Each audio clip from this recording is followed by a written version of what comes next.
आज का हमारा क्वेश्चन है कि if a b c are in GP then the equation a x square plus 2bx plus C equal to 0 and d x square plus 2ex plus F equal to 0 have a common root if d by a comma e by b comma f by C are in. ठीक है, बताना है ये किस में है। तो देखिए हमको पता है कि ए बी सी जीपी में है, तो इसका मतलब ये हुआ कि B square equal to A C. यहाँ से एक बात पता चल जाती है कि B equal to root over A C होगा। ठीक है, तो अब हमको जो इक्वेशन दी गई है A x square plus 2bx plus C equal to 0, इसमें हम b की वैल्यू रख देते हैं, तो A x square plus 2 root over A C और x प्लस सी हो जाएगा इक्वल टू 0। इसको लिखना चाहे तो रूट ए और x का होल स्क्वायर प्लस 2 इंटू, इसको लिखना चाहे तो हम रूट ए रूट सी इंटू क्या लिख सकते हैं, x यहाँ पे लिख दीजिए। ठीक है, x प्लस रूट सी का होल स्क्वायर ऐसा लिख सकते हैं। देखिए a square plus 2a ax और b 2ab plus b square, तो a प्लस बी का होल स्क्वायर का फॉर्मूला बन गया ये root over a x plus root over c का होल स्क्वायर इक्वल टू 0।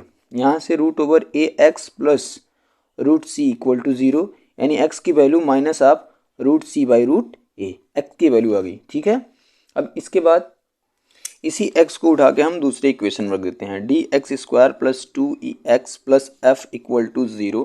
तो d हो जाएगा, इसका स्क्वायर करेंगे तो c बाई ए आ जाएगा प्लस 2e और x की value minus root C by root A. ठीक है, और प्लस f इक्वल टू 0। इस माइनस वाले को उस पर ले जाते हैं, इसको इधर, तो D C by A plus F equal to 2e root C by root A, इधर आया तो प्लस हो गया। ठीक है, अब c से डिवाइड कर देते हैं दोनों साइड में, तो क्या हो जाएगा यहाँ पे d by A plus F by सी।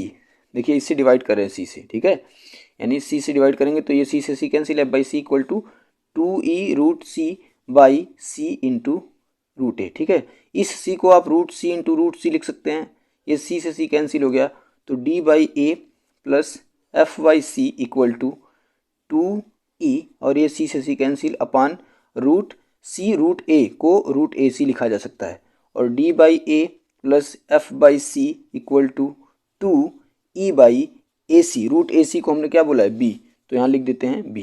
यानी कि देखिए ये बन गया d by A E by B F by c in A P. क्यों, आपको पता है कि अगर ए बी सी ए पी में हो तो आप क्या लिखते हो, 2b equal to A plus C, यही है ना, 2 इंटू यहाँ b है equal to A plus C, तो ये d by A E by B F by C are in A P, तो ऑप्शन आपका करेक्ट हो गया ए।